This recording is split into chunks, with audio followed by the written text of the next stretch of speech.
아름다운 삶, 아름다운 마무리, 소망 소사이어티와 함께하는 소망의 시간입니다. 4월의 마지막 주일, 소망의 시간에 함께해 주셔서 감사합니다. 꽃들이 봄볕을 머금고 활짝 피어나는 이 계절처럼 우리의 마음도 따뜻한 위로와 희망으로 채워지길 소망하며 아르모니아 싱어즈의 찬양, 달고 오묘한 그 말씀으로 소망의 시간 시작합니다.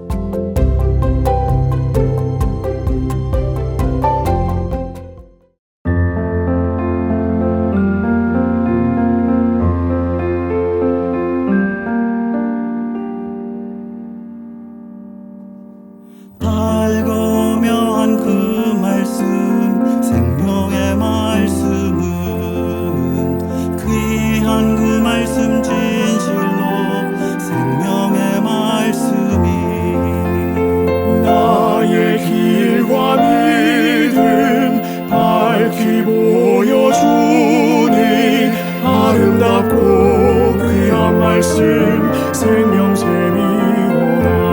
그 말씀 아름답고 귀한 말씀, 생명샘이로다.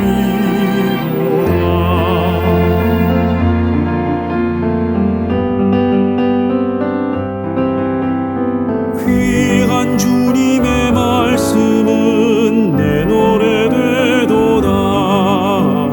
모든 사람을 살리는 생명의 말씀은 값도 없이 받아 생명 길을 가니 아름답고 귀한 말씀, 생명샘이로다.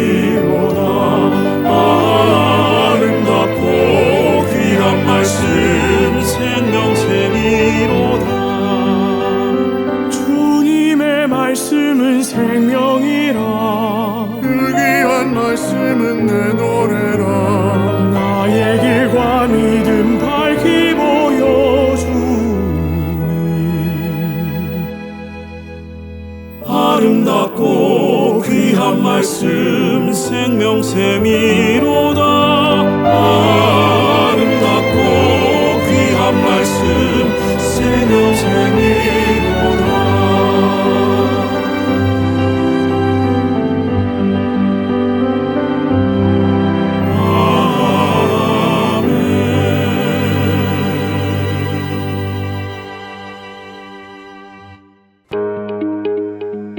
아름다운 삶, 아름다운 마무리, 소망 소사이어티의 소망의 시간입니다. 지난주에 이어 오늘도 김병희님의 삶의 여정을 같이 나누겠습니다. 이민 초기 북가주에는 부흥회 강사로 유명한 목사님들께서 자주 오셨습니다.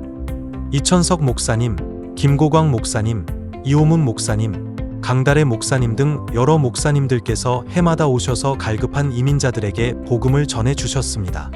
특히 미국 교회를 대상으로 부흥회를 인도하셨던 조용기 목사님의 집회에서는 병자들이 치유받는 장면을 직접 목격하며 성령님의 역사하심을 깊이 체험할 수 있었습니다. 저는 부활을 믿지 못했던 도마에게 예수님께서 보지 않고 믿는 자가 복되다고 하셨던 말씀이 떠올랐고, 그 말씀처럼 저 또한 주님의 역사를 믿고 따르기로 결단하게 되었습니다. 이후 저희 교회 목사님과 성도 8명이 함께 3박 4일 동안 로스앤젤레스에 있는 모텔에서 머물며 조용기 목사님이 인도하시는 순복음교회 부흥성회에 참석하게 되었습니다. 예배에 앞서 제가 묵고 있던 방에 교인들이 함께 모여 방언 기도와 준비 기도를 드렸습니다. 저는 방언을 받아본 적도 없고 기도할 말도 없어 몇 마디 기도를 드린 뒤 무릎을 꿇고 앉았습니다. 그러다 마음속으로 나는 아닌가 보다 하고 고개를 좌우로 저으려는 순간 갑자기 강한 바람이 제 뺨과 온몸을 스치며 휘몰아치더니 몸이 크게 흔들렸습니다. 놀란 저는 아악 하고 소리를 지르며 자리에서 일어나 두 손을 들고 주여, 주여를 부르짖었습니다. 그 순간 교우들이 제 머리와 온몸에 손을 얹고 함께 기도해 주셨고, 저는 그 자리에서 강한 성령 체험을 하게 되었습니다. 그날 밤 부흥회에서도 큰 은혜를 받았습니다. 그 이후로는 교회에 나가는 일이 즐거워졌고 성경을 읽는 것도 기쁘기만 했습니다. 제 자신이 변하고 있음을 분명히 느낄 수 있었습니다. 성령 체험 이후로 교회 생활이 점점 재미있어졌고 성경을 읽는 일과 교회 출석에도 더욱 열심을 내게 되었습니다. 북가주 전역에서 열리는 집회는 거의 빠짐없이 참석하면서 신학 공부를 해야겠다는 마음이 들었습니다. 낮에는 직장에서 일하고 밤에는 장로교 신학대학 야간부에 입학하여 3년 동안 공부한 끝에 신학대학을 마치게 되었습니다.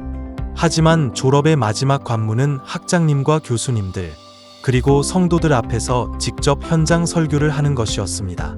저는 설교 제목을 나의 친구 되신 예수님, 요한복음 15장 13절에서 15절로 정하고 설교를 준비하면서 미국에 오기 전 군대에서 만났던 저보다 3살 어린 친구를 떠올렸습니다.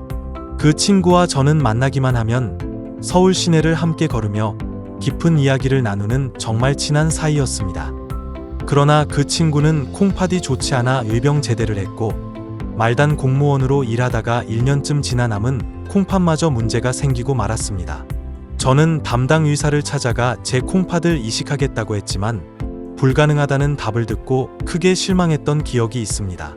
결국 그는 세상을 떠났고 그의 유해는 뒷동산에 뿌려졌다는 소식을 들은 저는 함께 다니던 서울 시내를 미친 사람처럼 헤매며 슬픔에 잠겼던 적이 있습니다. 저의 첫 설교는 그 친구와의 추억을 담은 이야기였습니다. 설교가 끝난 뒤 많은 분들이 부흥사 같다, 큰 은혜를 받았다며 칭찬해 주셨고 저는 목회의 길로 나아가고 싶다는 마음이 생겼습니다. 그러나 아내와 상의해 본 결과 아내는 사모로서의 삶은 자신 없다고 했고 그래서 저희 부부는 평신도로서 교회를 충실히 섬기기로 했습니다. 저는 교회 일에 열심히 참여하면서 장로 장립도 받게 되었습니다. 그리고 매년 12월에 신학대학에서 주최하는 신학교의 밤 행사의 사회를 맡으며 사회자로서도 이름을 알리게 되었습니다. 1998년경 남가주 지역에서는 구소련 지역에 대한 선교 열기가 매우 뜨거웠습니다. 은혜교회의 김광신 목사님을 비롯한 교단 관계자들이 구소련에 지교회를 세우며 활발한 선교 활동을 펼치고 있었습니다. 하지만 선교 여행에 참여하려면 왕복 항공료 4,000달러와 2주간의 휴가가 필요했기에 저는 선교 준비 과정만 돕기로 하고 참여는 하지 못했습니다. 저희 교회도 카자흐스탄과 우즈베키스탄 선교를 시작하면서 목사님을 비롯한 10여 명의 성도들이 2주간 선교지로 떠나게 되었고 저는 예배부 담당 장로로서 예배와 새신자 환영 업무를 맡아 교회를 섬겼습니다. 선교단이 출발하는 날 아침 목사님께서 공항에서 출발 기도를 부탁하셨고 저는 온 마음을 다해 기도한 뒤 집으로 돌아오는 길에 문득 너는 왜 선교 여행에 동참하지 않느냐는 음성과 같은 강한 울림을 느꼈고 온몸에 전율이 일었습니다. 그 순간 다음에는 꼭 선교에 동참하겠다는 마음을 굳히게 되었습니다. 다음날 새벽 5시 30분 제가 인도하던 새벽 예배에서 저는 다음 선교 여행 때는 제가 1착으로 참여하겠습니다라고 교인들 앞에 선포하게 되었습니다. 그리고 마침 1998년 여름 저희 교회에서는 카자흐스탄과 우즈베키스탄을 다녀오는 일정이 잡혀 있었기에 저는 큰 결심을 하고 2주간의 단기 선교를 다녀오게 되었습니다. 그 이후에는 남미 에콰도르에도 2차례 선교 여행을 다녀왔습니다. 지나고 보니 저의 선교 활동은 땅 끝까지 이르러 내 증인이 되라 하신 주님의 명령을 실천한 소중한 믿음의 시간이었습니다. 그 즈음 저는 새로운 페인트 회사에 취직하게 되었고 그 회사는 유니온에 가입된 곳이라 매년 물가 상승에 맞춰 직원 수당과 복지가 조정되었습니다. 또 은퇴 후 혜택이 잘 되어 있어 노후에 대한 걱정이 줄어들게 되었습니다. 세월이 흘러 미국에 온 지 30년이 넘고 제가 65세가 되자 회사에서 정년퇴직을 하게 되었습니다. 30살이 넘은 아들은 남가주 오션사이드에 직장을 잡고 집을 떠나게 되었고 저와 아내는 조용히 집에서 휴식을 취하며 생활하게 되었습니다. 어느 날 아들이 결혼하고 싶다며 한국 아가씨를 집에 데려왔습니다. 한국 사람이라는 점도 기뻤고 인상도 좋았으며 두 사람이 서로를 아끼는 모습에 저희 부부는 더 바랄 것이 없었습니다. 양가가 상의 끝에 결혼 날짜를 정했고 제가 출석하는 교회 목사님께 주례를 부탁해 결혼식을 올렸습니다. 이후 외손주도 보게 되어 하나님의 크신 은혜에 감사드렸습니다. 저희 부부는 손주를 보기 위해 1년에 몇 차례 북가주에서 남가주까지 장거리 운전을 했고 그 긴 운전 속에서 아들집 가까이로 이사하자는 말을 자주 나누다가 결국 결단을 내리게 되었습니다. 3년의 준비 끝에 오렌지 카운티 라구나우주에 있는 정년퇴직 단지로 이사를 하게 되었습니다. 이곳에는 약 1,500명의 한인분들이 거주하고 있으며 골프장과 다양한 편의시설이 잘 갖추어져 있어 제가 평소 좋아하던 골프, 탁구, 수영, 등산 등을 자유롭게 즐길 수 있었습니다. 근처에 아담한 교회도 있어 부담 없이 출석할 수 있었고 여러 지역에서 은퇴하고 오신 분들과 교제를 나누며 새롭게 친구를 사귈 수 있었습니다. 또한 이 단지에는 조직된 한인회가 있어 정기적인 행사와 이웃을 돕는 활동들이 활발하게 이루어지고 있습니다. 저는 평소 사람들을 섬기는 것을 좋아해서 열심히 봉사하다 보니 이사 온 지 몇 해 되지 않아 한인회 회장으로 추천을 받기도 했습니다. 라구나우주에서 한인회를 섬기던 중 친구의 소개로 소망 소사이어티를 알게 되었습니다. 이 단체는 죽음 준비, 치매 예방, 새 생명 살리기라는 세 가지 목표를 가지고 이웃을 섬기는 비영리 단체로 유분자 이사장님께서 주관하고 계셨습니다. 이사장님은 대전 가천 간호대학 출신으로 미주 간호협회 초대 회장을 역임하신 분이며 한인 간호사들의 복지와 도움이 필요한 교포들을 위해 헌신하고 계신 분입니다. 저는 라구나우즈 한인회 특별 세미나에 유분자 이사장님을 초청하여 정년퇴직한 우리에게 꼭 필요한 죽음 준비와 치매 예방에 관한 귀한 말씀을 들었습니다. 그 만남을 계기로 소망 소사이어티에 자주 참석하게 되었고 이후에는 홍보대사로 위임을 받아 활동하면서 오바마 대통령 자원봉사상도 수상하게 되었습니다. 제게 가장 큰 관심사는 유언서 작성과 시신기증이었습니다.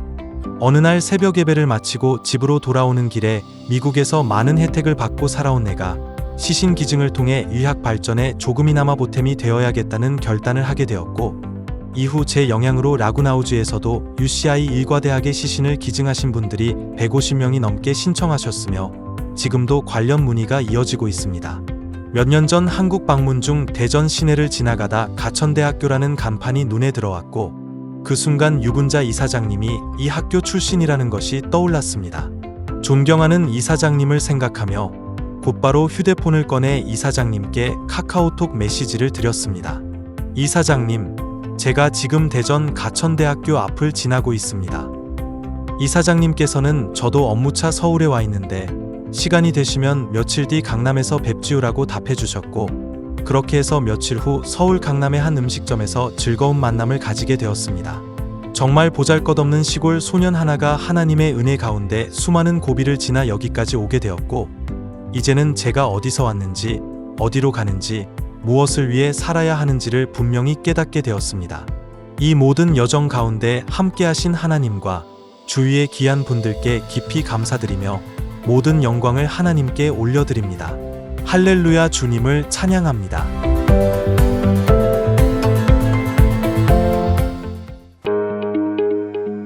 아름다운 삶, 아름다운 마무리, 소망 소사이어티의 소망의 시간입니다.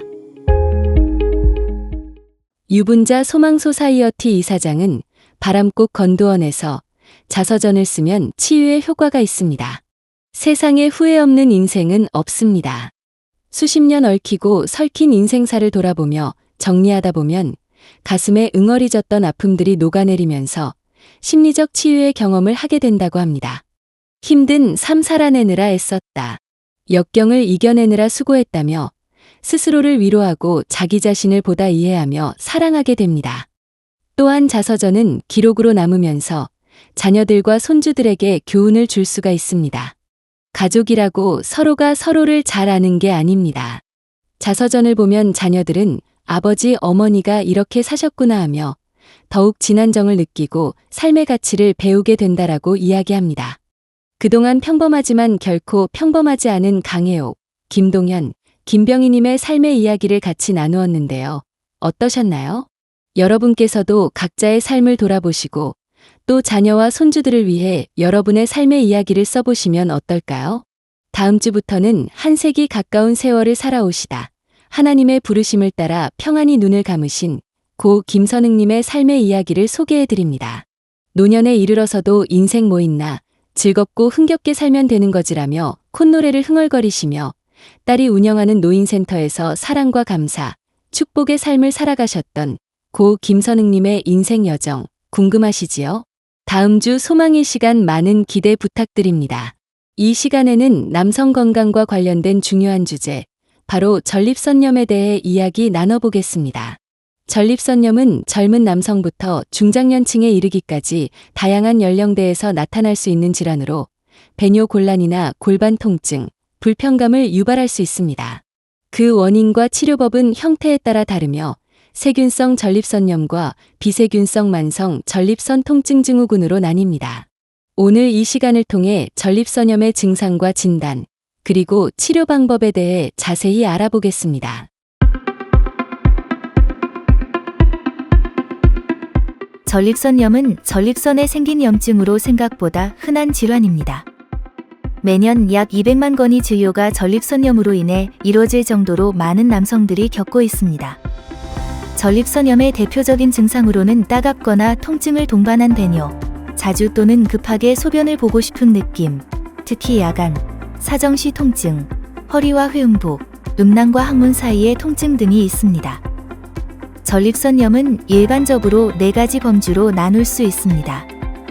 첫째, 급성 세균성 전립선염은 갑작스럽게 발병하며 보통 대장에서 정상적으로 존재하는 대장균, 에셔리키어 콜라이 등의 박테리아 감염에 의해 발생합니다. 근육통, 발열, 정액 또는 소변에서의 혈액, 요로비의 증상 등을 동반할 수 있습니다. 염증으로 인해 전립선이 부어 방광에서 소변이 나오는 길이 막히는 경우가 있으며 소변이 나오는 길이 완전히 막히게 되면 응급 상황으로 즉각적인 치료가 필요합니다. 증상의 정도에 따라 입원이 필요할 수도 있습니다. 둘째, 만성 세균성 전립선염은 보다 경미한 세균 감염이 수개월간 지속될 수 있는 형태로 주로 중장년층 남성에게서 더 자주 발생합니다. 증상의 강도가 왔다 갔다 하며 때로는 거의 느껴지지 않을 정도로 약해지기도 합니다. 셋째, 전립선염의 가장 흔한 유형은 만성 비세균성 전립선염 또는 만성 골반통 증후군, 영어 약자로 CPPS라고 합니다. 스트레스, 요로 감염, 물리적 외상 등에 의해 유발된다고 하며 생식비뇨계의 염증뿐만 아니라 신경 손상을 일으킬 수도 있습니다. CPPS는 골반저 전체에 영향을 줄 수 있으며 이는 대소변 기능, 방광, 성기능과 관련된 근육, 신경, 조직 모두를 포함합니다. 넷째, 무증상 염증성 전립선염은 전립선염 증상이 없는 남성이 다른 질환 검사를 위해 병원을 찾았다가 전립선 조직이나 분비물에서 백혈구가 발견되는 경우가 있습니다. 이 경우를 무증상 염증성 전립선염이라고 합니다. 이 경우는 별다른 치료가 필요하지 않은 경우가 대부분입니다. 급성과 만성 세균성 전립선염은 전립선 특이 항원, 영어 약자로 PSA 수치를 상승시킬 수 있습니다. PSA 수치가 높을 경우 전립선암과 관련되어 걱정할 수 있지만 전립선염 자체가 PSA 상승의 원인일 수 있습니다. 다행히도 전립선염을 앓고 있는 남성들을 위한 치료와 연구는 점차 발전하고 있으며 희망적인 성과들이 나타나고 있습니다. 급성 및 만성 세균성 전립선염은 세균 감염으로 전립선에 염증이 생긴 것이기에 항생제로 치료합니다. 만성 비세균성 전립선염 또는 만성 골반통 증후군, CPPS는 세균 감염에 의해 전립선에 염증이 발생하는 것이 아니기 때문에 항생제 치료가 아닌 물리치료나 침치료 또는 정신, 심리치료 등을 사용합니다. 물리치료의 경우, 예를 들어 근육 내 긴장되고 경련을 일으키는 민감한 부위를 직접 치료하는 방법인 트리거 포인트 요법, 근육과 장기를 둘러싼 결합 조직의 긴장을 줄이는데 효과적인 근막 이완, 마이오페이셜 릴리스법 등이 있습니다. 케겔 운동은 골반저 근육을 오히려 더 긴장시키고 증상을 악화시킬 수 있으므로 피하는 것이 좋습니다. 침치료 역시 임상시험에서 효과를 보이고 있습니다. 2023년에 발표된 한 연구에서는 침치료 종료 후에도 최대 6개월 동안 CPPS 증상이 유의미하게 개선되었다는 결과가 나왔습니다. 점점 더 많은 연구들이 CPPS는 단순한 육체적 치료를 넘어서 심리적인 요인까지 고려한 전체적인 치료 전략, 홀리스틱 스트래터지가 필요하다고 보고 있습니다. 실제로 CPPS를 앓고 있는 많은 남성들은 우울증, 불안, 기타 정신건강 문제를 함께 겪으며 이로 인해 통증 인식이 악화되기도 합니다. 따라서 마인드포니스나 인지행동치료, 코그니티브 비헤이비어럴 세러피와 같은 심리치료 기법은 환자들이 효과적인 대처 전략을 세우고 통증을 관리하는 데 큰 도움이 될 수 있습니다. 소변이 자주 마렵거나 소변 보기가 힘들거나 통증이 있다면 꼭 주치의를 만나 정확한 진단 받으시길 권해 드립니다. 장시간 앉아 있는 것은 좋지 않으며 전립선을 압박하는 자전거나 오토바이를 타는 것도 좋지 않다고 하니 걷기 등 규칙적인 운동과 수면, 충분한 휴식, 온수 저욕으로 전립선 건강을 지키시길 바랍니다.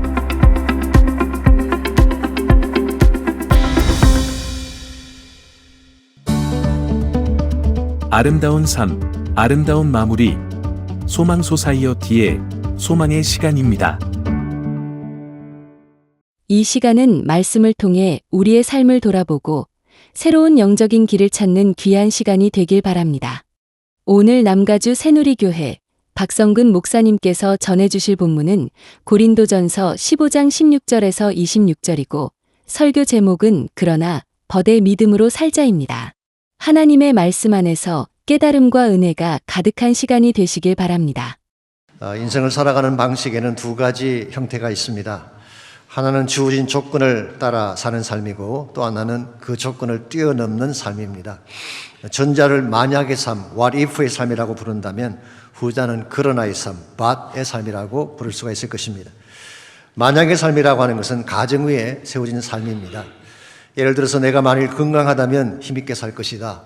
만일 경기가 잘 풀린다면 성공할 것이다. 만약 모든 사람들이 나를 사랑한다면 나는 행복할 것이다. 이와 같은 것들이 가정 위에 세워진 삶이죠. 이런 삶은 건전할 수가 없습니다. 가정의 어떤 조건이 무너지면 인생 전체가 다 붕괴될 것이기 때문입니다. 그 반면에 그러나의 삶은 주어진 조건의 인생을 걸지 않습니다. 하나님의 능력에 모든 것을 거는 것입니다. 그래서 최악의 조건일지라도 그것을 극복하고 이렇습니다. 주어진 환경이나 자신의 가능성을 믿는 것이 아니라 하나님의 능력을 믿기 때문입니다. 저는 이와 같은 것이 성경이 제시하는 바른 삶이라고 생각합니다. 이런 삶을 추구해야지 우리 삶을 통하여 하나님이 기뻐하는 열매가 맺혀지는 것입니다. 오래전 영국에 한 똑똑한 소년이 있었습니다.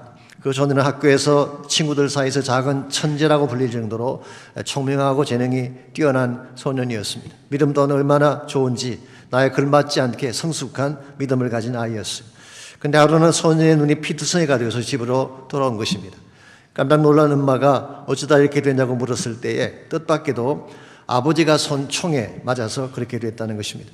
그 소년의 아버지는 백내장이 있어서 실수로 아들의 앞에 있는 것을 모르고 산탄총을 발사를 한 것입니다. 그 바람에 두 눈에 총알 조각이 박혀서 급히 병원으로 옮기긴 했지만 두 눈 다 실명을 하고 시각장애자가 되고 만 것입니다. 얼마나 기가 막힌 일입니까? 다른 사람도 아닌 자신의 아버지 때문에 실명이 되다니. 그의 아버지는 죄책감 때문에 매일 밤낮 눈물로 지내는 그런 상황에 왔습니다. 그냥 가지 특이한 일은요, 정작 소년 자신은 밝은 표정으로 이렇게 말을 하는 것입니다. 너무 자책하거나 슬퍼하지 마십시오. 눈의 기능을 상실했다고 해서 제 마음의 빛마저 상실한 것은 아닙니다. 제 마음에는 하나님이 주신 또 하나의 빛이 있습니다. 그것이 믿음의 빛입니다. 얼마나 귀한 고백입니까? 이런 믿음으로 살았기 때문에 그는 최악의 사건에도 불구하고 열심히 점자 공부를 해서 영국 최고의 명문대학인 캠브리지 대학에서 졸업을 하고 영국 의회에 선출을 해서 글래스톤이 영국 수상일 때에 최신부 장관까지 역임을 했습니다. 이분이 바로 헨리 파우셋이라고 하는 인물, 영국의 경제와 정치에 큰 역할을 했던 사람이었죠. 여러분, 우리가 만일 주어진 조건만 바라보고 산다면 그 조건이 우리를 against 할 때 우리 인생은 무너질 수밖에 없는 것입니다. 그런데 우리 안에 살아계신 하나님을 신뢰하며 산다면, 그분의 능력을 따라 산다면 어떤 최악의 사건이 일어나도 어디서 딛고 일어날 수가 있는 것입니다. 저는 이와 같이 최악의 조건에도 불구하고 일어서는 믿음을 그러나의 믿음이라고 부르고 싶습니다. 대반전을 이룩한 믿음이기 때문이죠. 오늘 여러분 무엇을 따라 살고 계시는지요? 만약이라는 가정을 따라 사는 what if의 삶인지, 아니면 그러나의 믿음을 따라 사는 하나님 중심의 삶을 살고 계시는지. 여러분과 제가 비록 악한 조건이 찾아오고 문제가 찾아올지라도 하나님을 따라 믿음으로 살게 되면 반드시 승리의 반전을 이룰 수 있습니다. 아름다운 삶, 아름다운 마무리, 소망 소사이어티의 소망의 시간입니다.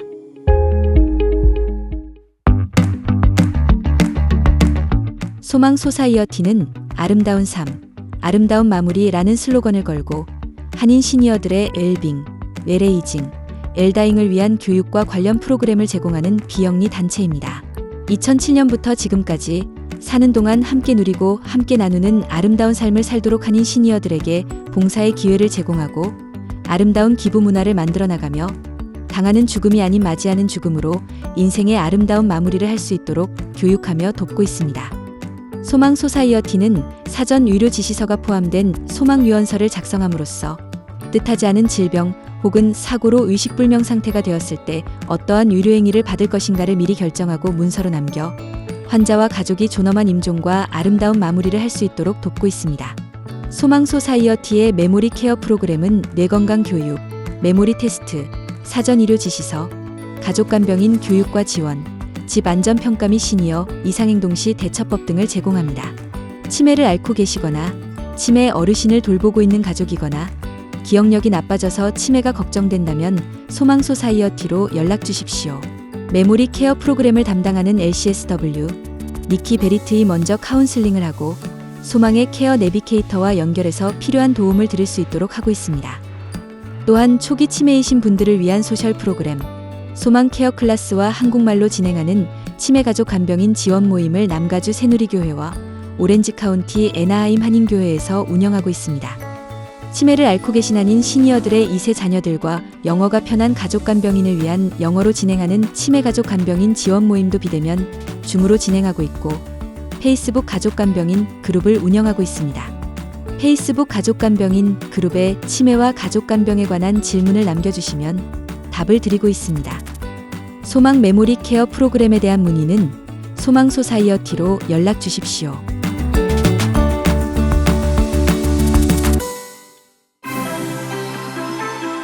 소망의 시간은 아시안 어맨 리더십 인 필란트로피 펀드와 스캔 헬스 플랜의 후원으로 제작되었습니다.